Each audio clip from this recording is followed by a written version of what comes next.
presiden harus proporsional melihat aturan. Tidak bisa dengan sekedar buat poster undang-undang besar-besar lalu itu menggambarkan kebenaran.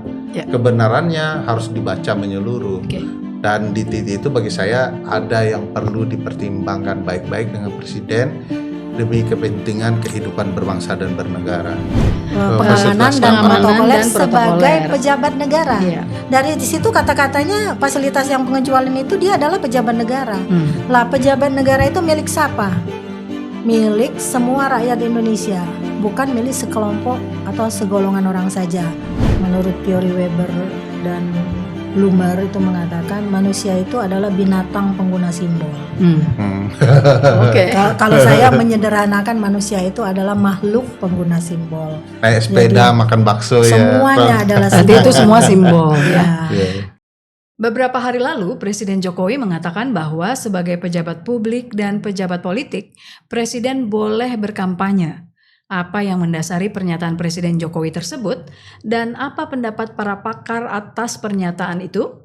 Untuk itu saya Yasmin Muntas mengundang pakar hukum tata negara Ferry Amsari dan pakar komunikasi politik Prof. Lely Aryani dalam Open Minded.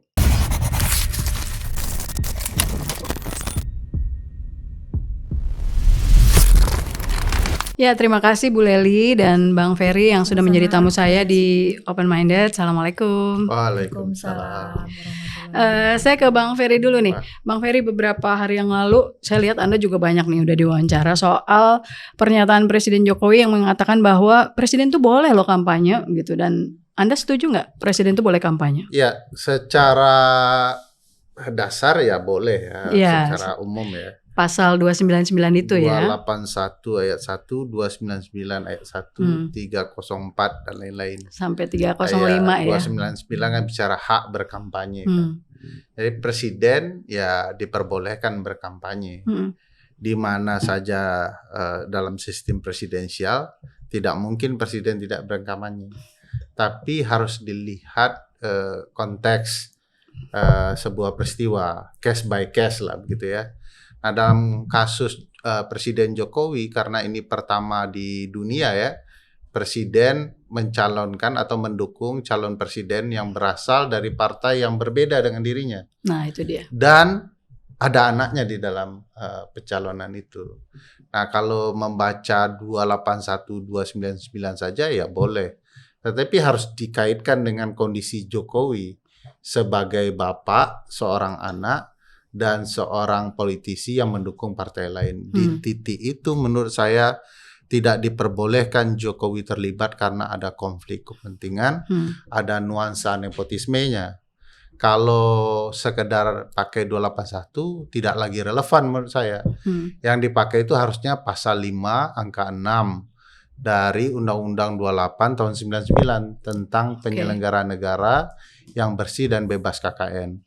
Pasal itu mengatakan penyelenggara negara berkewajiban untuk bertanggung jawab dalam menjalankan tugas negaranya dan kemudian tidak menggunakan kekuasaan yang dia miliki untuk kepentingan kroni, keluarga dan lain-lain. Karena ini dia mau cuti, mau mundur ini untuk mempromosikan atau mengkampanyekan anaknya. Di titik itu saja sudah tidak bisa. Dalam studi hukum tata negara kalau dicermati presiden itu turut berkampanye karena dua faktor. Faktor dia adalah petahana mau maju lagi, ya tidak mungkin juga dia tidak berkampanye. Karena dia berkampanye dia harus cuti. Dan dia harus melepaskan fasilitas sebagai penjabat negara. Kalau tidak dia akan bisa menyimpangkan wewenangnya, menyimpangkan fasilitas untuk kepentingan personalnya. Dan paling penting agar lawannya dapat pertarungan yang jujur dan adil. Karena lawannya presiden, pakai fasilitasnya hebat, segala orang mau mendekati dia. Jadi untuk keadilan berpemilu dia harus melepaskan itu. Yang kedua, kenapa dia maju bahkan jika dia sudah 2 periode? Karena dia tidak mungkin tidak mendukung partainya. Dulu partai itu mendukung dia, sekarang partai punya program baru, calon presiden baru, masa dia tidak dukung kan? Nah di presiden kita ini lain ceritanya.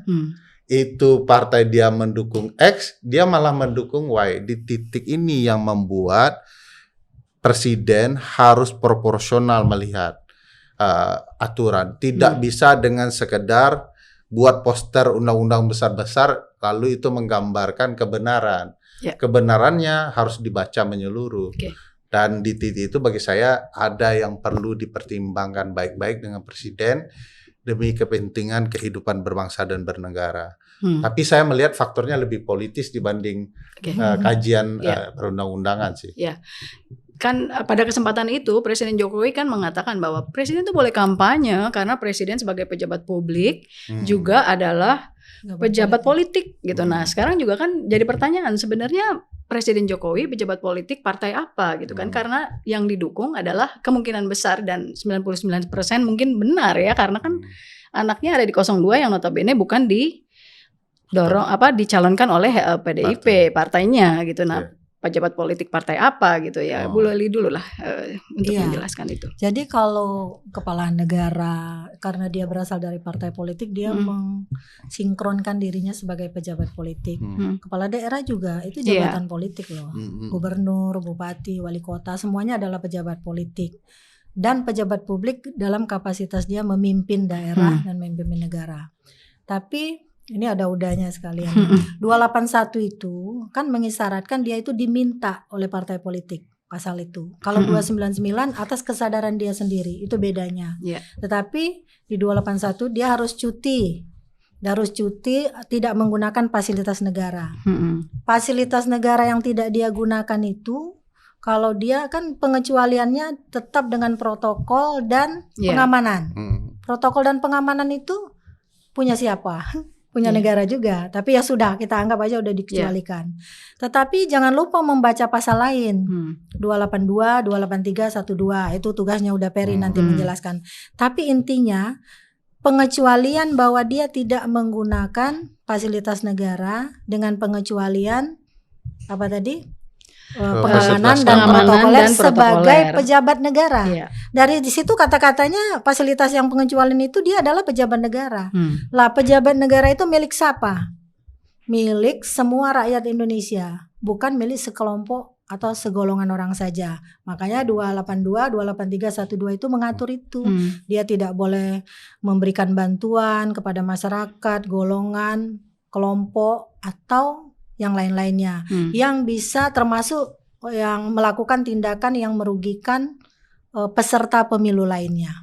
Nah, artinya dari dua hal itu saja kampanye boleh, memihak nggak boleh, gitu. Kenapa Pak Jokowi bilang memihak? Boleh. Nah, ini ada yang salah bagi tim hukumnya dalam memberi masukan kepada Pak Jokowi, itu satu. Atau Pak Jokowi sendiri salah kaprah dalam memahami undang-undang itu. Pertanyaannya lagi nih Yasmin, apakah Pak Jokowi harus cuti kalau kampanye? Lah selama ini Pak Jokowi belum kampanye, sudah kampanye. Kampanye terselubung sudah kampanye.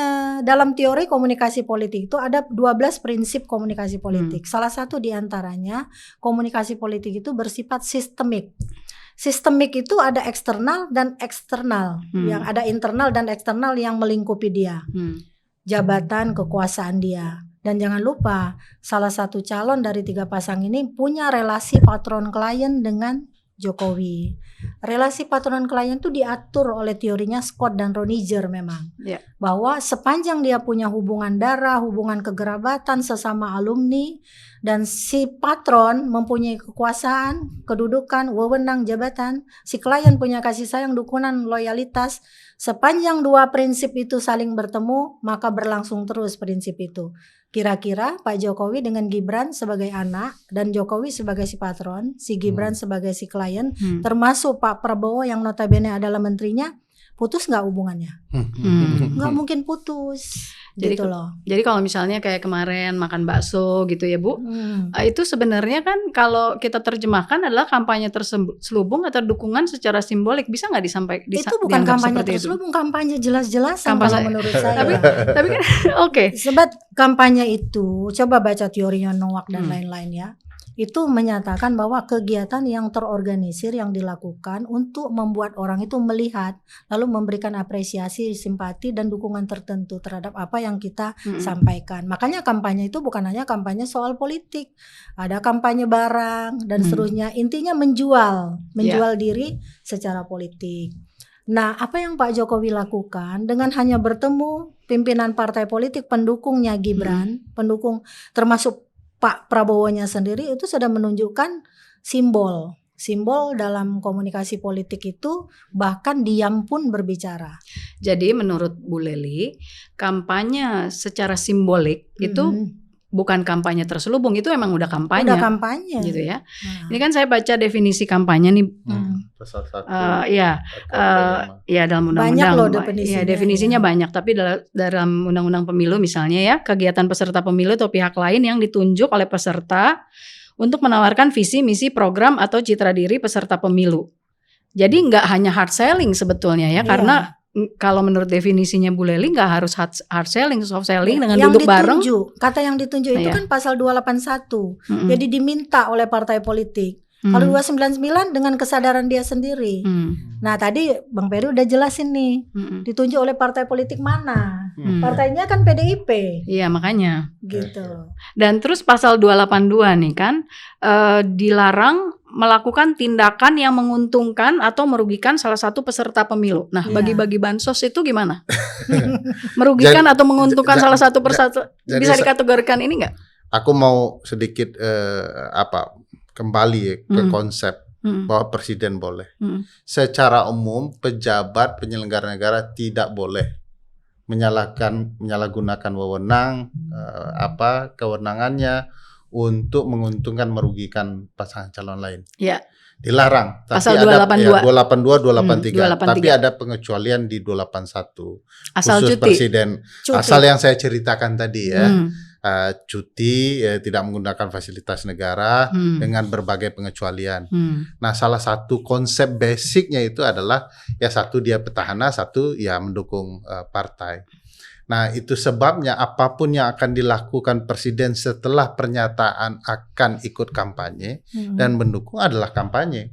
Sebab pasal 1 angka 35 Undang-Undang 7 2017 yang Mbak Yasmin bacakan tadi, itulah definisi kampanye. Dia duduk makan bakso. Iya. Lewat saja. Selama kurun kampanye itu kampanye. Walaupun nggak bilang, ayo pilih 02 gitu, nggak harus kayak gitu ya. Itu sudah konsep undang-undang pemilu kita lampau itu. Ya, sekarang sudah diperbarui dengan citra diri saja. Ya. Dengan bagi-bagi sembako, dia sudah dianggap kampanye. Bagaimana dengan program-program pemerintah yang dikaitkan dengan kampanye? Salah penyalahgunaan wewenang. Kalau kita lihat ya misalnya untuk bansos saja sepanjang 2023 sudah dibagikan 440 triliun lebih. Dan semua diguyur mendekati pemilu. Pilpres. Sudah disepakati oleh kementerian-kementerian ya untuk di bulan Februari ini BLT diturunkan, bansos diturunkan menjelang hari H pemilu. Nah, bagi saya ini yang disebut dalam dunia kepemiluan sebagai pork barrel ya, gantong babi. Apa itu gantong babi? Itu adalah program pemerintah yang digunakan untuk memancing pemilih. Jadi sesuatu yang sebenarnya kalau dalam konteks keislaman Indonesia dikatakan sesuatu yang haram dalam politik tapi terlihat halal. Jadi program itu yang dimanipulasi untuk kepentingan menjaring suara. Misalnya dalam sebuah survei presiden dikatakan tingkat approval rate-nya bagus, preferensi orang sangat tinggi kepada presiden. Kenapa? Salah satu alat ukur yang dilihat oleh teman-teman survei dan diambil surveinya ketika program pemerintah disebarkan mendekati survei. Jadi ada ruang semu untuk memperlihat kesukaan orang. Nah, bagi saya program-program pemerintah yang kemudian dimanfaatkan dengan kepentingan politik adalah upaya pork barrel itu, gentong babi untuk mempengaruhi pemilih. Dan di pola ini menurut saya kewenangan tidak lagi sehat. Seolah-olah mau membujuk warga negara dan mengingat warga negara menjelang pemilu. Padahal kan semestinya contoh ya, program bansos itu kan harusnya bukan untuk membuat pemilih atau warga negara manja, tetapi alat yang menolong mereka untuk berkembang menjadi warga negara lebih baik. Nah sekarang dibuat manja, kenapa? Dia datang berduyun-duyun menjelang pemilu. Nah disinilah penyalahguna wewenang yang menurut saya tidak sehat, membuat pemilih kita mengalami kecanduan dalam ruang pemilu yang tidak sehat, karena mereka menggunakan semacam upaya mempengaruhi nalar.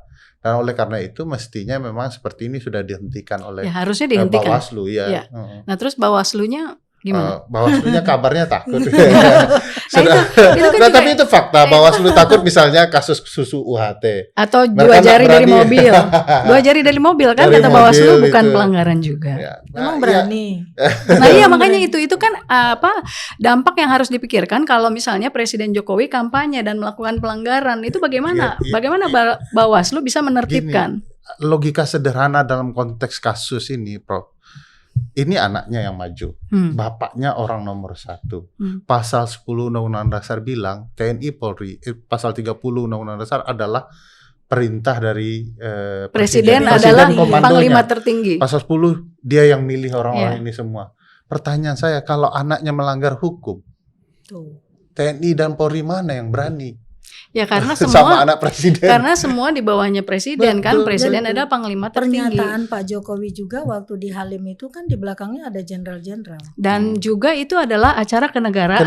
Nah, itu jadi juga problem. dia sudah memulai berkampanye di acara dengan menggunakan fasilitas negara. Komunikasi politik itu adalah pesan yang disampaikan oleh seorang pemegang kekuasaan kepada pihak lain dalam bentuk lisan, tertulis, terucapkan atau tidak terucapkan. Jadi kalau misalnya yang bisa mempengaruhi kedudukan seseorang. Jadi kalau misalnya Bu Leli nyalek, terus saya foto sama Bu Leli gitu, berarti saya ngedukung Bu Leli gitu. Dianggapnya begitu ya. Bisa jadi pesan, bisa jadi pesan seperti itu kan gitu. Kalau warga pemilih biasa oke, tapi kalau PNS seperti kami berdua ya terlarang gitu.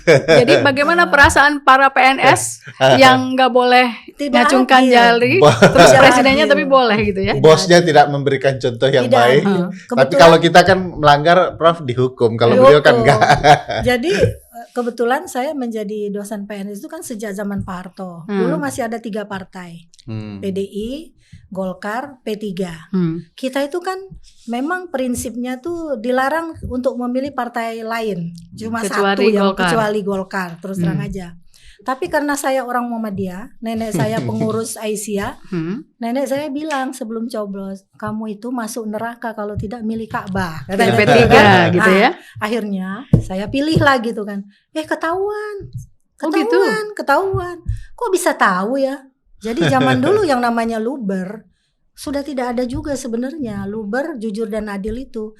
Kenapa bisa tahu? Rupanya di kertas pemilihan itu Leli Aryani. Ketika saya ngambil kertasnya, rupanya di kertas saya tuh udah ada nomor. Jadi ketika P3, Golkar, PDI, ya ketahuan lah pasti. Tapi itu jadi lucu-lucuan bagi kita dulu karena kita meskipun antara takut dan tidak takut. Nah sekarang pertanyaannya, apakah mereka-mereka yang berada di suprastruktur dan infrastruktur politik itu berani menyalahi perintah yang tidak tertulis atau lewat isyarat tadi? Pertanyaannya itu kan. Komunikasi politik itu terucapkan dan tidak terucapkan yang bisa mempengaruhi kedudukan seseorang dalam struktur kekuasaan tertentu. Anggap aja nih kalau teman-teman di kepolisian, di TNI misalnya, jika ada sinyal-sinyal kedipan mata aja emang berani, gitu, kedipan mata aja pertanyaannya kan. Oke. Sekarang kalau misalnya soal bansos tadi, ada beberapa pihak yang mengatakan juga dengan narasi Presiden Jokowi yang boleh berkampanye, itu katanya Presiden sudah melakukan perbuatan tercela gitu. Menurut kalau Presiden Jokowi melakukan perbuatan tercela mah udah banyak, Mbak Yasmin.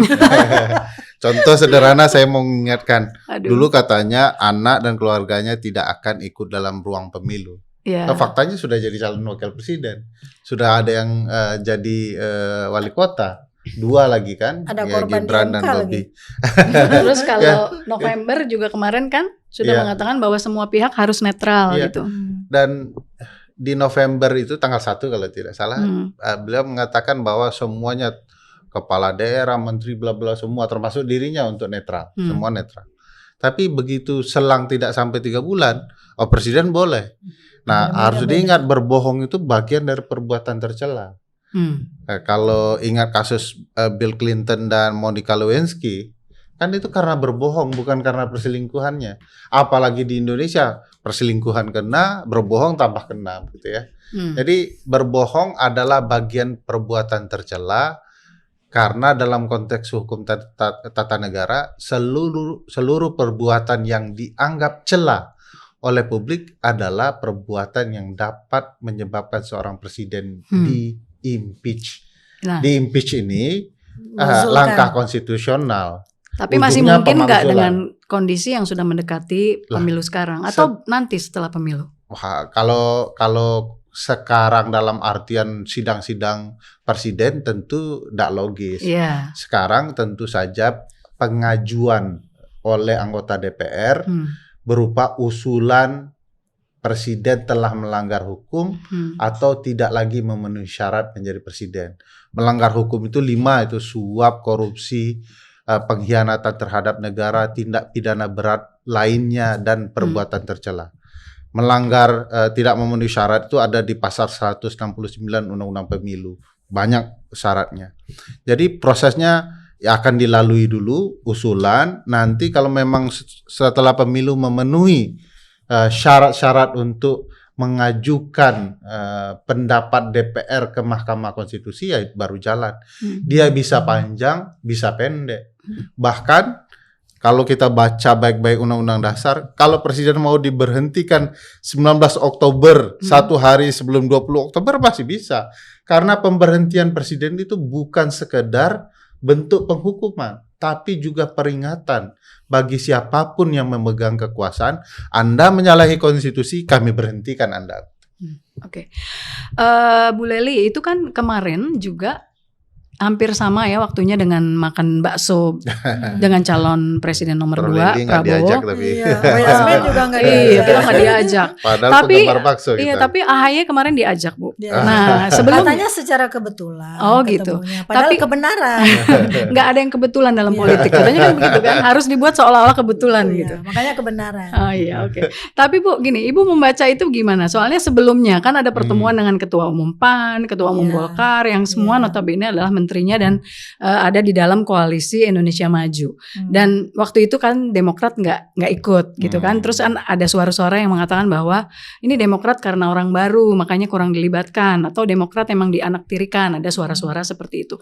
Nah, Ibu melihat kemarin makannya atau bersepedanya Presiden Jokowi dengan AHY itu apakah untuk menepis isu itu atau ada pesan lain yang mau disampaikan? Loh, sebelumnya kan Pak SBY juga udah ketemu Pak Jokowi. Oh iya. Sebelum Demokrat merapat. Oh iya, tapi kan Iya. adegan makan-makan itu dari Ya, 3 itu partai. hanya melanjutkan saja oke. menurut saya. Intinya sudah ada ketegasan, makanya saya heran kemarin ketika ada tokoh-tokoh bangsa itu yang datang ke rumah Pak SBY mengadukan persoalan carut-marutnya demokrasi kita hari ini kan gitu. Loh, ini mengadu pada tempat yang salah atau tidak? Oke lah, Pak SBY adalah bapak bangsa, mantan presiden. Tapi kan beliau bagian dari yang mendukung sekarang pencalonan salah satu pasangan calon. Nah, makanya kita ini kehilangan tokoh bangsa yang bisa merekatkan tempat kita ngadu. Pak JK juga udah ke kelompok 01. Pak SBY juga udah, Bu Mega udah pasti dalam proses kan gitu. Kita punya Pak Amin Rais nih yang saya harapkan bisa berdiri di antara semua, tapi nggak mungkin juga karena sinyal sejak lama udah berbeda. Mungkin kayak udah Peri ya kalau Pak Amin Rais kan. Karena Kita kan kehilangan Partai sosok. Umat juga sudah ke 01. Sudah, makanya kita kehilangan Bapak seperti Pak Taufik Din Kemas. Samsudin gimana? Pak Taufik Kemas almarhum loh. Oh, Itu tapi Din yang- Samsudin juga sudah ke 01 sih. Sepertinya Iya, sudah kalau Pak Taufik mengingatkan. Kemas itu memang saya saksi ya, karena pernah bersama beliau juga. Saksi hidup bagaimana setiap hari itu di ruangan beliau tuh ketemu hampir semua partai politik baik yang pro maupun kontra. Oke. Nah, bagian dari dinamika itu hari ini kejadian kemarin sama AHY hanya melanjutkan saja sisi lain dari bahwa mereka itu ada dalam satu kelompok. Jadi cohesiveness dan konformitas kelompok dalam politik itu beda. Mereka itu harus lebih kohesif pada saat menentukan tujuan politiknya. Tapi nanti mulai berubah jadi sekedar konformitas saja gitu. Intinya seperti itu. Ingat nggak peristiwa 2014? Hanya ada 2 koalisi. Indonesia Hebat sama Merah Putih. hari itu mereka merubah undang-undang Susduk DPR MPR. Ya. Seharusnya PDIP yang ketua DPR. Tapi jadi mereka rubah PAN. dalam sekejap. Setia Novanto ya. Setia Novanto ketua MPR-nya dari PAN. Nah, ketua DPR. Ketua DPR-nya Setia Ya. Novanto. Jadi dia yang terpilih. Tapi setelah itu saya bilang, koalisi dalam politik itu tidak ada yang permanen. Belum sampai 100 hari, bubar, Golkar merapat ke Pak Jokowi. Iya, satu-satu ya Bu ya. Ya, jadi itulah dinamika politik yang terjadi. Sekarang pun demikian nih. Kalau ada putaran kedua, kita sudah bisa membaca kemana arah peta koalisi itu. Gitu. Ya, abis ini nanti kita bicara putaran kedua di ujung-ujung ya. Sekarang kita mau tanya dulu nih, Bang Ferry, soal sebenarnya, jadi kalau tadi ngomong, memang itu kan 299 presiden boleh kampanye. Dan atas presiden kemauan sendiri ya. atas kemauan sendiri. Punya haknya. Ya, memang itu hak dia. Nah, kalau misalnya mekanisme cuti itu sebenarnya gimana? Kan kata KPU harus izin ke diri sendiri. Ya. Takut dia cuti.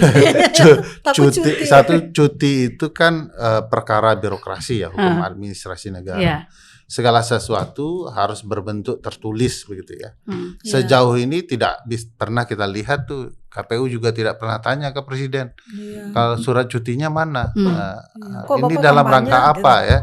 Nah, memang sulit juga memisahkan diri antara Jokowi sebagai seorang ayah dengan Jokowi sebagai seorang presiden.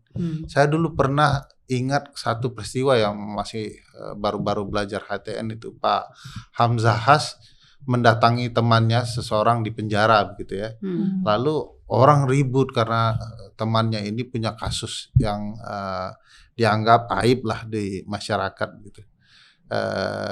Lalu ditanya wartawan, kenapa Bapak datang? Bukan nggak Bapak wakil presiden? Dia bilang, saya datang sebagai seorang teman, sebagai pribadi. Ya. Padahal jabatan presiden dan wakil presiden itu melekat di dirinya 24 jam. Ya. Bahkan ke toilet pun dia tetap sebagai Dikawal. presiden dan wakil presiden.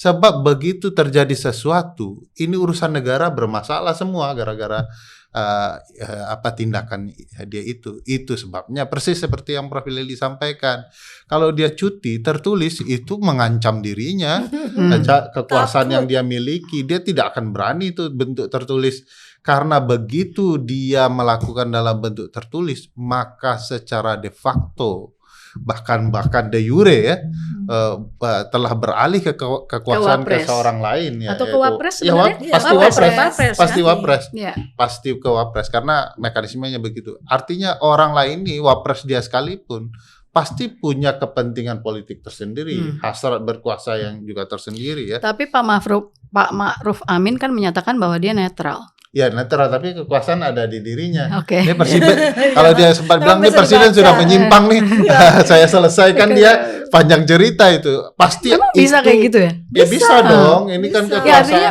apa mekanisme yang bisa dilakukan seorang wakil presiden ketika presiden lagi cuti? Sejauh pengalaman kita melihat pemilu, presiden selalu hanya dalam bentuk ucapan. Dia dalam rangka cuti.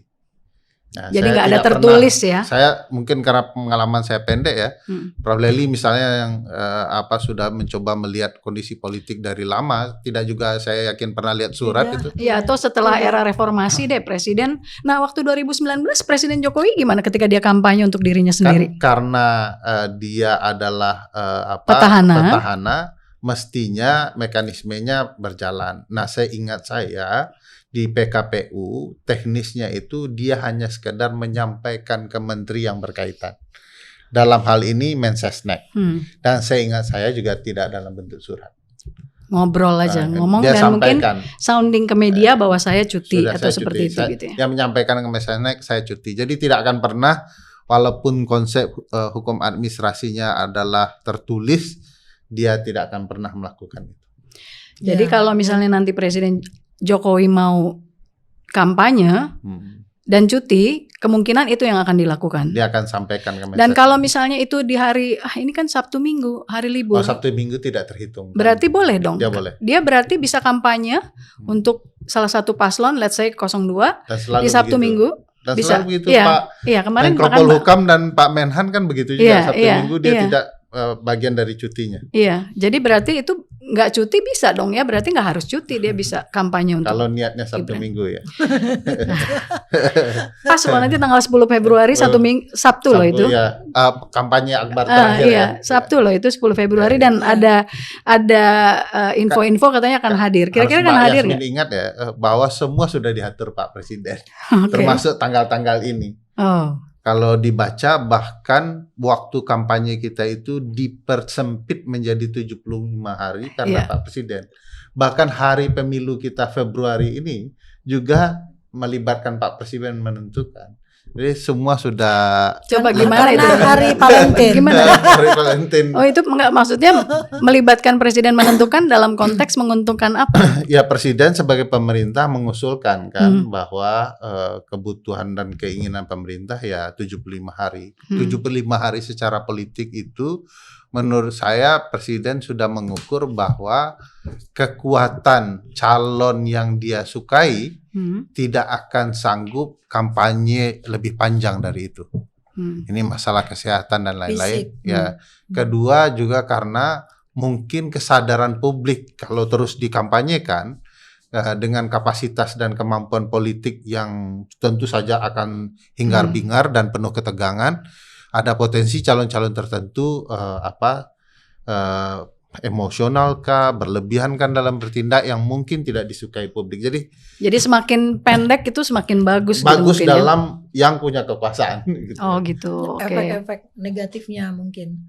Itu kan dalam teori komunikasi politiknya ada teori mere exposure namanya kan.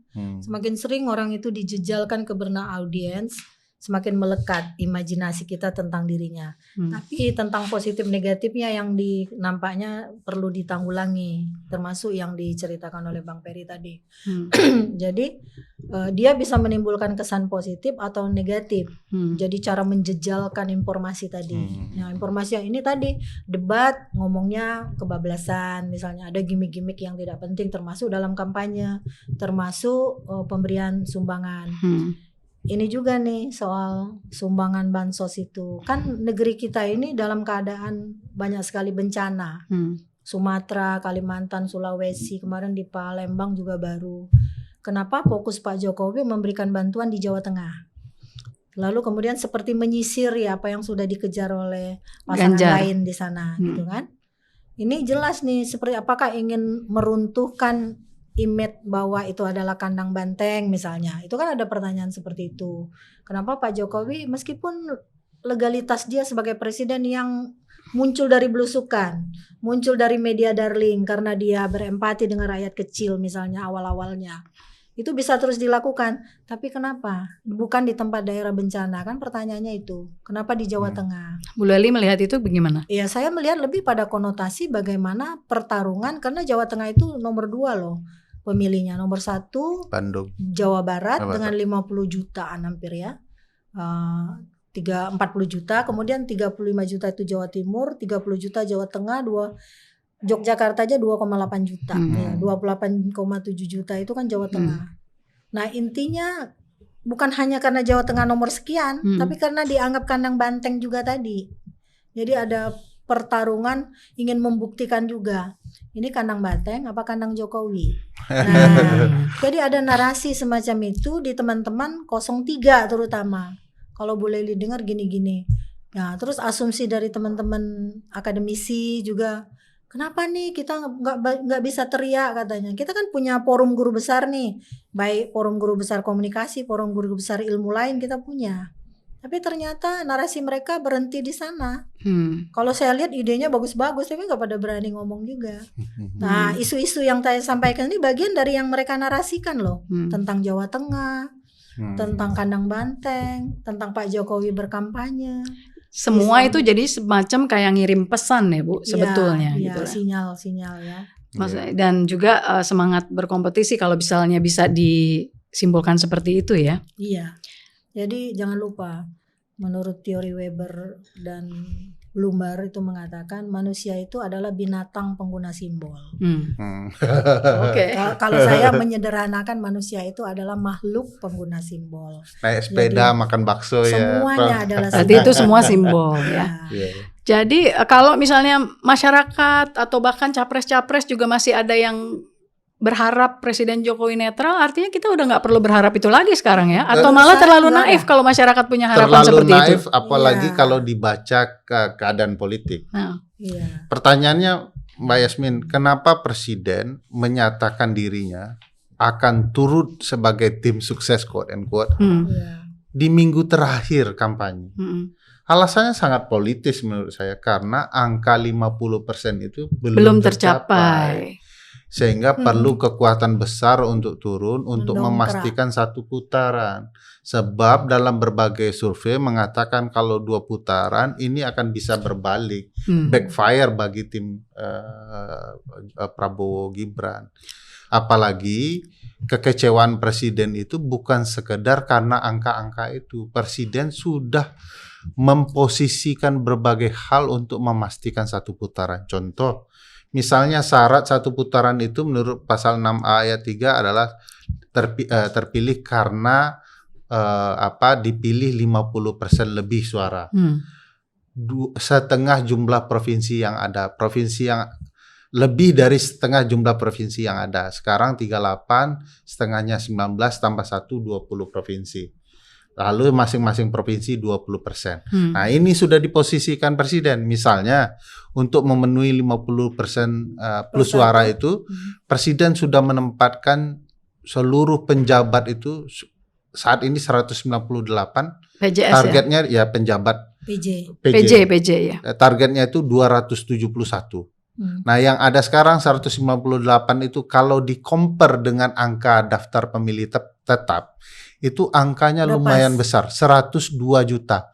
Which is setengah dari jumlah DPT nasional yang 204 juta. Lebih menarik lagi, dengan 20 provinsi, Presiden sudah menunjuk 20 PJ gubernur di 20 provinsi. Jadi ini kebetulan yang aneh atau memalukan. Kalau mau dikaitkan dengan sebaran 20%, sebagaimana diketahui di pulau-pulau kita, provinsi paling banyak pulaunya adalah Sumatera. Rata-rata bukan pendukung dari dukungan Presiden, 10 provinsi. Yang lain 6 Sulawesi, 6 Jawa, 5 Kalimantan gitu ya. Nah, karena butuh sebaran provinsi itu, Prof, Jokowi sudah menambah provinsi baru dan langsung ikut pemilu di Papua 4. Jadi 6 Papua sekarang. Nah, ini menarik kenapa? Karena Jokowi merasa ini harus segera diamankan. Setelah dibagi begitu, ternyata angkanya belum 50%.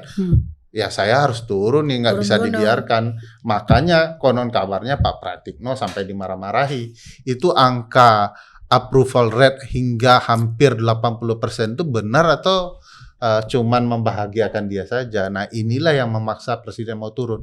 Oleh karena itu, Mbak Yasmin larang-larang sampai Prof Leli mengatakan ini terlarang, ini aneh secara komunikasi politik. Ya nggak mau, dia pasti akan tetap turun karena sedang terancam secara politis gitu ya. Iya, dan Mbak Yasmin, kan kalau kita lihat kenapa dukungannya nggak naik itu jadi heran juga kan. Pak Jokowi itu menang di 2019 56%, ya. Pak Prabowo 44%. Harusnya digabung 100%. Asumsinya kalau digabung 100%. Atau sekedar pendukung Pak Jokowi aja kan sudah 56%. Lah kemana mereka? Nah, belum relawan dan sebagainya. Ya totalitas lah dengan jumlah yang sekian. Jadi kekhawatiran itulah yang menyebabkan Pak Jokowi, kita menjawab pertanyaan Pak Jokowi, saya nggak apa-apa cawe-cawe demi bangsa dan negara. Itu udah lama kan dengungkannya. Orang asumsinya sepertinya mau cawe-cawe untuk calon dari PDIP. Padahal politik itu by design, bukan by accident. Ini nanti bisa melebar lagi. Jadi pencalonan Gibran sebenarnya udah by design dong, gitu. Jadi sebenarnya nggak ada partai politik yang menolak-nolak salah satu sama lain. Jangan-jangan. Yang pedih itu kan adalah partai yang dibawa Pak Jokowi secara beramai-ramai ke 03, ternyata ditinggal. Begitu dilihat partainya, non parlemen rata-rata nih, atau terancam tidak masuk parlemen semua. Jadi sudah ada penjebakan tertentu dalam upaya memenangkan pemilu, termasuk juga rekayasa itu. Tadi ngomong-ngomong soal PJ juga kan, Presiden Jokowi udah mengatakan bahwa PJ itu akan dievaluasi tiap hari. Itu juga. Jadi kalau di undang-undangnya di aturannya 6 bulan, Prof. Iya. Presiden sudah ingatkan saya akan bisa tiap hari. Ya, Prof. Lely membaca itu gimana tuh? Evaluasi tiap hari. Ya itu pesannya, makanya saya bilang ini bagian dari sistemik tadi, prinsip komunikasi politik yang sistemik. Jadi meskipun ada prinsip lain ya, komunikasi politik itu bersifat irreversible. Artinya ucapannya nggak bisa tarik kembali. Pak Jokowi udah narik berkali-kali semua ucapannya. Nah jadi dia sebenarnya praktek komunikasi politik teori baru. Gitu. Nah teori baru ini yang mungkin nanti bisa kita teliti ya nanti tentang komunikasi politik Pak Jokowi. Pesan politik yang disampaikan, yang sistemik tadi. Ada internal, eksternal yang di sekelilingnya, PJ gubernur, infrastruktur yang aktif sekarang ini, yang ngintilin kemana Pak Jokowi pergi, partai-partai pendukung yang narasinya tiba-tiba berubah, yang dulu memaki-maki Pak Jokowi semua sampai saya sebenarnya jangan segitunya dengan pemimpin, termasuk saya dulu kan tidak terlalu sejalan dengan Bang Peri kan, iya gitu kan, karena menurut saya sampai batas Gibran pencalonan di wali kota tidak ada undang-undang yang dia langgar. Lah kalau soal praktek KKN sudah ada di seluruh Indonesia, sudah ada itu. Tapi ketika dia mengobok-obok MK dan itu terbukti pamannya dipecat, berarti kan ada yang salah pada proses itu. Kenapa yang salah tetap diteruskan? Makanya kalimat Pak Jokowi harusnya kemarin, Presiden boleh loh kampanye, memihak juga boleh, tetapi saya sebagai bapak bangsa, saya tidak ingin misalnya berpihak kemanapun, meskipun di sana ada anak saya. Kan kalimat itu yang kita tunggu. Tapi mungkinkah? Seperti lagu itu, mungkinkah? Mungkinkah karena semua udah didesain. Tapi kan ada sebenarnya yang namanya asas kepatutan, gitu kan? Bisa aja sebetulnya apa yang tadi disampaikan Prof. Lely adalah bentuk kepatutan gitu, tapi ternyata mungkin ada pertimbangan lain karena anaknya sayang anak gitu ya. Terus jadi makanya kalau jangan suruh anak, kan dilema. Jangan suruh anak deh kayaknya kalimatnya tuh. Iya.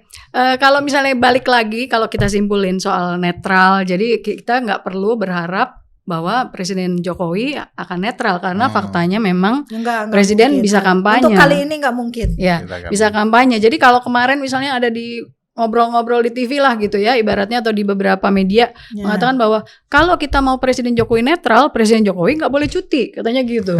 Tapi itu mungkin nggak. Dan kalau misalnya siapa yang bisa ngelarang Presiden Jokowi untuk nggak cuti gitu? Dan kalau misalnya Presiden Jokowi nggak cuti, bisa nggak netral gitu? Bisa nggak netral? Atau kalau misalnya apa yang sekarang ini sudah dilakukan yang menurut Ibu Lely itu adalah kampanye. Pak Jokowi cuti juga kan takut pada saat kekuasaan diserahkan kepada wakilnya. Ayo apa yang akan terjadi? Jadi kesimpulan Bapak dan Ibu ini Presiden Jokowi nggak akan cuti. Saya rasa secara formal tidak akan dilakukan. Dia tidak akan cuti, tapi dia akan berkampanye. Yes. Ya, dengan pola yang seperti yang sudah dilakukan sekarang, dan itu mungkin saja juga dilakukan di weekend ya. Dan kalau misalnya nanti tanggal 10 itu, menurut Bang Ferry akan hadir nggak di? Saya yakin hadir karena butuh sokongan mengupgrade suara. Bu Lely yakin hadir? Saya tidak setuju tetapi pasti. Karena ketika Gibran kalah, itu kan aib bagi Pak Jokowi. Aib itu dalam teorinya ya stigma, sama dengan teori stigma itu kan sesuatu yang tidak akan bisa dihapuskan selamanya ketika orang punya aib kan gitu. Maka aib politik itu lebih kenceng daripada, meskipun undang-undangnya selalu membolehkan cuma 5 tahun mantan narapidana. Itu kan makanya kalau kita berharap undang-undang dirubah, apa mungkin jeruk makan jeruk? Meskipun hak inisiatif itu harus dari DPR, kebanyakan undang-undang dari mana, Bang? Iya, dari DPR dan pemerintah. Dan pemerintah yang buat rata-rata. Mereka cuma ngebacanya doang, lalu ngebahasnya gitu kan. Nah, dan mereka adalah bagian yang akan terkena undang-undang itu. Mereka kalau nanti gua jadi presiden, kalau ini dirubah, nanti gua akan kena pasal ini. Mending nggak usah. Bu, sekarang ini kan banyak nih di media ya, Prof. Lely, netizen unfollow Jokowi, terus kayak sekarang nih masyarakat kayaknya udah pinter ya, rakyat gitu. Tapi sebenarnya masih mempan nggak sih bansos itu juga? Terus yang terjadi di Twitter misalnya unfollow atau seperti apa? Bu Lely melihat ini bagaimana? Iya, kalau dari segi bansos, tadi kan survei-survei itu menyatakan. Di survei itu ya, pertanyaannya kan yang aktif adalah pengelola survei, bukan masyarakatnya. Kalau survei itu ya. Nah, yang ditanyakan seandainya pemilihan presiden dilakukan pada hari ini, siapa yang Anda pilih? Nah, karena yang hari ini ngasihin bansos ya dia yang dipilih. Jadi berarti apa konotasinya? Penting kan bagi peraih suara orang yang menerima bantuan itu. Tadi apa kemarin ya saya ngobrol dengan seorang, nanti pilih siapa nih di jalan tuh kalau nggak salah. Katanya, aku lagi nunggu siapa yang ngasih aku lebih banyak, coba. Ada yang ngomong kayak gitu. Terus kalau misalnya sekarang juga kan narasi bansos itu dari Presiden Jokowi. Nah, bagaimana Bang Ferry dan Prof. Lely melihatnya? Saya dulu. Boleh. Ya itu kan program pemerintah disepakati 2 karena itu berkaitan dengan anggaran pendapatan belanja negara ya, DPR dan pemerintah. Lalu mengaitkan menjadi ke arah subjek tertentu itu kayaknya tidak benar juga. Nah tapi ini kan realitas politik ya, orang mau menang dan dia akan menggunakan nama ini untuk dikaitkan dengan calon presiden tertentu. Tidak ke Pak Prabowo dikaitkan, menurut saya memang ini diarahkan keturunan Pak Jokowi yang ada di sana. Jadi menggunakan istilah Pak ini dari Pak Jokowi, berterima kasih kepada Pak Jokowi, akan dikaitkan dengan anaknya yang sedang maju ke pertarungan 2024 ini. Bahkan jadi, ada yang foto atau video ya berterima kasih begitu. Ya bagi saya ini penyalahgunaan wewenang, bentuknya memang lebih ke arah ruang politik ya. Jadi ada penyimpangan wewenang yang katakanlah bagi saya sebuah politik kotor ya untuk memenangkan pertarungan.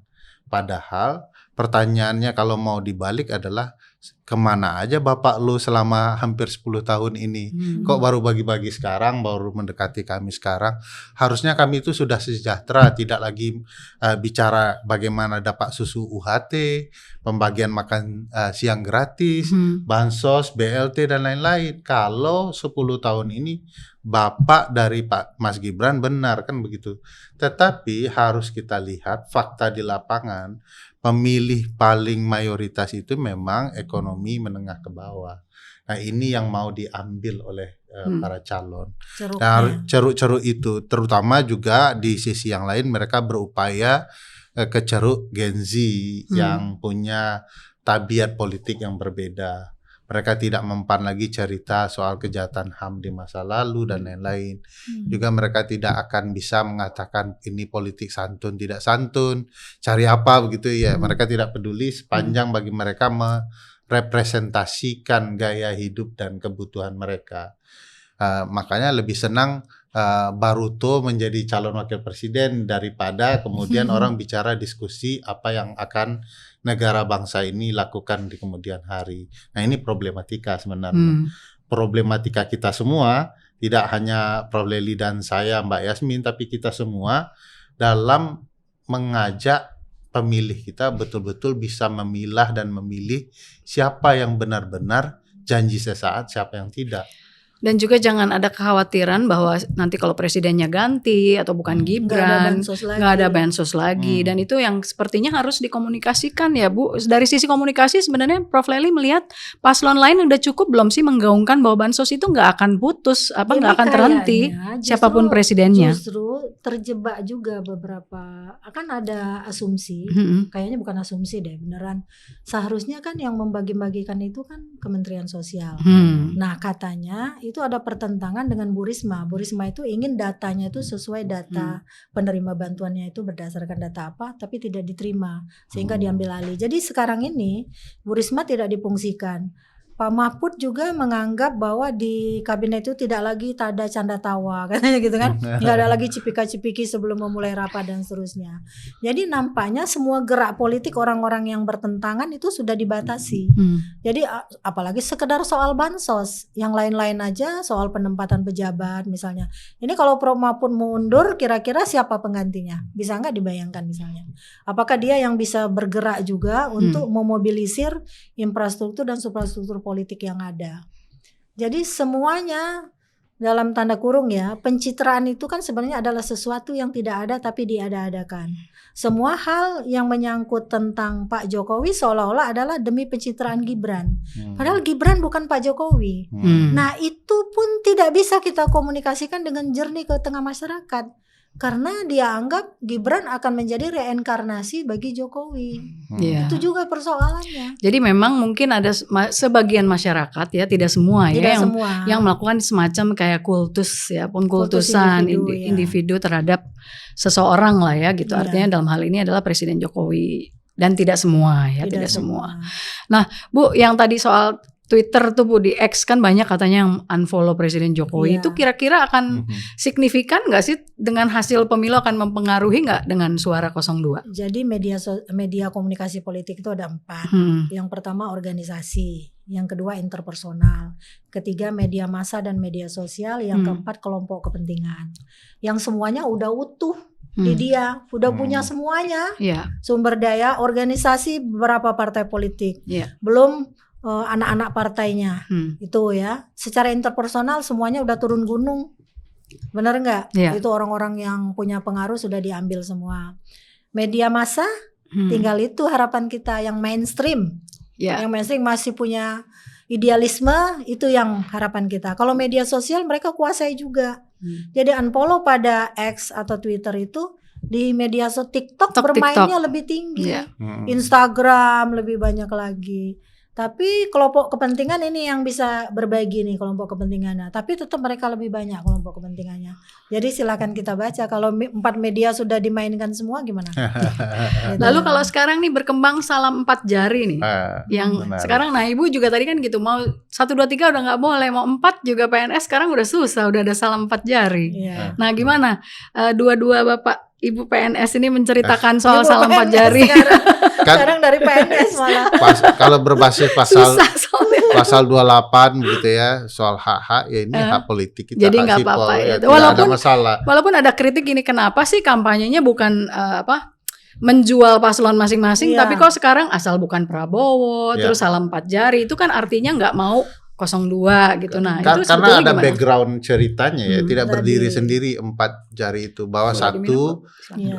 anak Presiden Jokowi maju di luar pola kelaziman dalam hukum tata negara.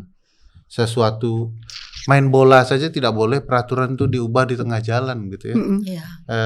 Tiba-tiba ini urusan jadi presiden wakil presiden bisa diubah seminggu menjelang pendaftaran terakhir. Meniru koalisi merah putih loh itu. Seminggu gitu. juga loh itu. Seminggu itu kan menurut saya sesuatu hal yang menurut saya tidak bisa dibenarkan. Ada peraturan yang mestinya diberlakukan diubah aturan mainnya.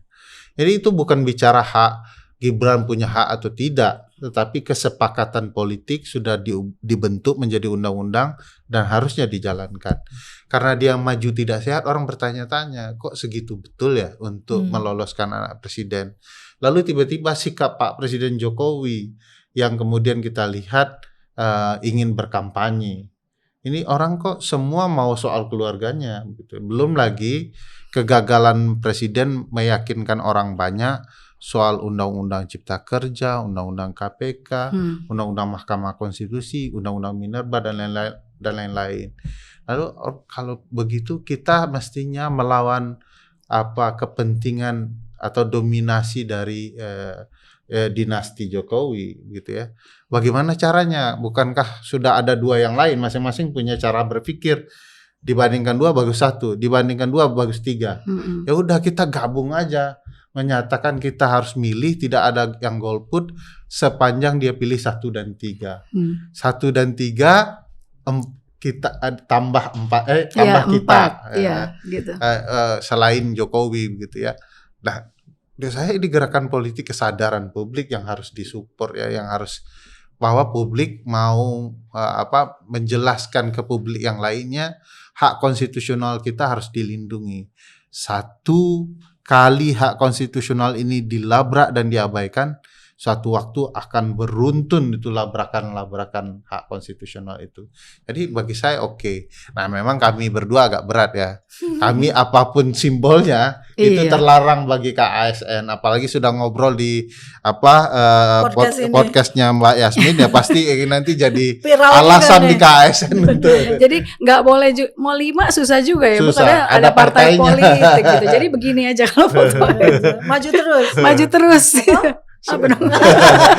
Nah, Nah, jadi gimana Bu? Kalau misalnya soal Prof. Lely melihat bahwa ini ada salah 4 jari. Iya. Artinya di satu sisi ngelihat kok kayaknya nggak fair ya, ada satu partai politik, ada satu koalisi atau paslon yang disingkirkan gitu ya. Tapi di sisi lain ya itu tadi ada reasonnya mereka melakukan itu. Iya, gitu. Memang benar simbol perlawanan.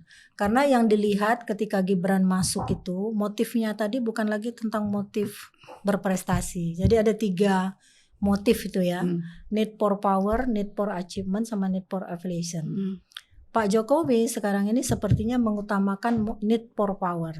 Nah, ketika kebutuhan ini lebih menonjol ketimbang hal lainnya. Padahal Pak Jokowi kan kita ingin lihat nih Pak Jokowi bapak pembangunan infrastruktur. Kalau Pak Harto bapak apa? Bapak pembangunan juga ya. Pak SBY misalnya, kalau Gus Dur bapak pluralisme misalnya. Kita ingin kan ada simbol-simbol itu. Nah, Pak Jokowi ini berada di awang-awang sekarang ini. Ada Prof bapaknya Gibran. Bapak. Nah, mungkin itu juga bagian dari kenapa jadi bapaknya Gibran doang nih di hari jabatan, padahal selama ini sudah berupaya menunjukkan misalnya kenapa di Papua itu Pak Jokowi berani menetapkan satu harga minyak. Minyak misalnya, lalu kemudian yang itu tidak pernah bisa dilakukan oleh pemimpin manapun. Tapi kenapa masih bergolak pemberontakan? Yang tidak ada itu kejujuran. Kejujuran berapa duit operasi khusus yang banyak itu tidak sampai ke rakyat. Jadi mahasiswa saya yang banyak orang Papua juga mengatakan, kami seperti ini aja Bu. Sama dulu ketika pembangunan di segitiga emas Riau ya, itu masyarakat daerah menjadi penonton dengan bertelanjang kaki. Ditulis oleh Prof. Mubiarto di buku Kemiskinan, tentang kemiskinan di Indonesia. Jadi yang kaya itu pejabat-pejabatnya saja. Jadi sepertinya kalau dulu kita ada harapan nih Pak Jokowi bisa jadi presiden dari bukan siapa-siapa, benar kan? Ada motivasi nih, wah kita juga bisa dong, Pak Jokowi aja bisa jadi presiden nih. Karena ada sokongan partai politik yang mengusungnya, ada jejak budi yang tidak bisa dia balas dengan apapun. Lalu sekarang ini Pak Jokowi meruntuhkan lagi semangat kita, kalau mau jadi pejabat harus jadi anak presiden dulu. Pertentangan itu salah satunya diantaranya itu tadi, dengan unfollow, dengan mungkin memberi narasi-narasi lain kepada Pak Jokowi yang selama ini, yang sebelumnya jatuh cinta kemudian tidak cinta lagi banyak. Buktinya dari Nasdem juga begitu. Iya, dan orang-orang yang seharusnya saya bilang tadi pendukung Pak Jokowi ada 56%. Harusnya yang didukung oleh Pak Jokowi 56% juga sekarang dari hasil survei. Tapi kan ternyata enggak. So jadi kemungkinannya satu putaran berat ya. Mudah-mudahan berat. Tapi masih ada waktu nih. Ini 2 minggu ya. 2 minggu lagi loh. 2 minggu lagi sepanjang publik kalau itu ada memastikan politik, memastikan pantau kecurang, karena saya tidak yakin angka 50% itu bisa dan dapat dipenuhi oleh Pak Prabowo dan Gibran meskipun dibantu presiden. Tapi kan kita sudah melihat ya pergerakan tadi, angka penjabat itu kalau ditambahkan dengan telegram Kapolri yang memindahkan TNI dan Polri, Kapolda dan Polres ya di berbagai tempat, itu sudah dari Aceh sampai Papua itu sudah lengkap tuh. Ada tagar Kemhan juga kan? Ya, timnya tagar Pak Jokowi tagar di ini. Yang saya mau katakan, kalaupun mereka berlaku curang tapi publik betul-betul mengawasi kecurangan itu dan kemudian melaporkannya, saya yakin satu putaran itu betul-betul mustahil.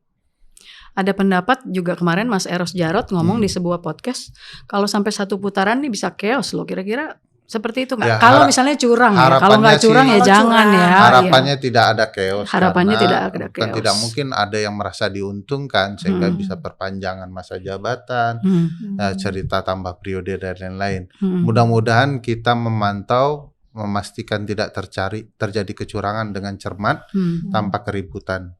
Karena keributan itu kan selalu memakan korban dan korbannya pasti rakyat kecil. Nah kalau Prof. Lely sendiri melihat bagaimana soal putaran ini? Terutama dalam komunikasi politik itu sebagian besar adalah untuk elit dan sisanya adalah rakyat. Jadi tentang satu putaran atau 2 putaran kita berharap 2 putaran. Seharusnya terjadi 2 putaran. kita singkirkan semua alibi akan memperbesar biaya. Nah itu sekarang narasi itu kira-kira efektif nggak Bu ke masyarakat bahwa ya udahlah pilih ini aja yang kayaknya bakalan menang karena supaya hemat gitu, kira-kira ini nggak? Kalau efektif tidaknya itu dalam komunikasi harus diukur, harus diteliti. Jadi soal efektif atau tidaknya harus tetap kita kaji berdasarkan variabel-variabelnya.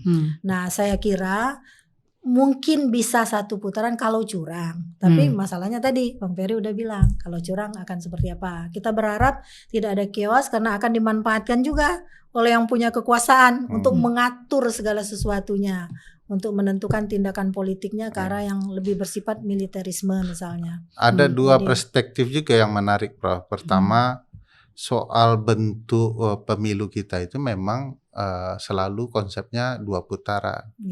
Karena gagasannya potensi yang akan maju menjadi calon presiden banyak orang. Yang 2 orang di 2014-2019 itu kan kecelakaan politik buruk gitu ya.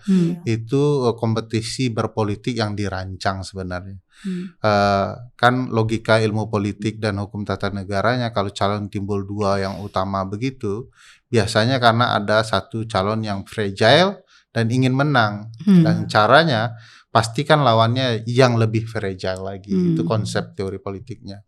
Jadi itu melanggar konstitusi sebenarnya. Nah sekarang konstitusi yang menginginkan 2 putaran karena memang mau menampung perimbangan kekuasaan. Nah yang kedua, yang pertama cerita hemat itu tidak sesuai cerita konstitusi. Itu akal-akalan politik ngomong hemat padahal tidak hemat. Kalau mau hemat jangan dong penyelenggara pemilu ke-7-7-nya ke luar negeri. Jangan dong rapat tiap hari di Jakarta membebankan anggaran negara untuk pesawat dan hotel dan lain-lain. Cerita ini hanya untuk memudahkan mereka menang 1 putaran. Kedua, kalau mau hemat ya nabung lah gitu ya. jangan 1 putaran 2 putaran. Ini penuh juga dengan prejudice politik ya. Karena tindakan-tindakan elit yang tidak mencerminkan bagaimana seharusnya memberikan pembelajaran politik kepada publik. Jadi publik yang sebagian besar masyarakat golongan bawah itu akan menerima apa yang tersajikan di saat pesan pertama meluncur. Dan kita susah diperbaiki dengan pesan selanjutnya ditindih. Dan menurut saya sih sebenarnya kita juga jangan langsung, banyak juga kan orang mikirnya bahwa kalau 1 putaran 02 yang menang, siapa tahu yang lain yang menang. Jadi juga 02, ya kan? Siapa tahu ya. Oke. Ya, garis tangannya ya. Iya makanya kan gitu ya. Kita nggak tahu ya, siapa tahu kan. Oke, terima kasih Prof Lely dan Bang Ferry sudah jadi teman ngobrol dan tamu saya di Open Minded. Sobat DN, demikian tadi obrolan saya dengan pakar hukum tata negara Ferry Amsari dan Prof Lely Aryani, pakar komunikasi politik. Dan jangan lupa saksikan program lainnya di Diskursus.net, yakni Mimbar Bebas dan Bang X Napi. Juga jangan lupa saksikan live reaction debat Pilpres yang kelima atau debat Capres yang ketiga di Diskursus.net pada hari Minggu besok tanggal 4 Februari pukul 19 waktu Indonesia Barat. Terima kasih. Assalamualaikum warahmatullahi wabarakatuh. Waalaikumsalam warahmatullahi wabarakatuh.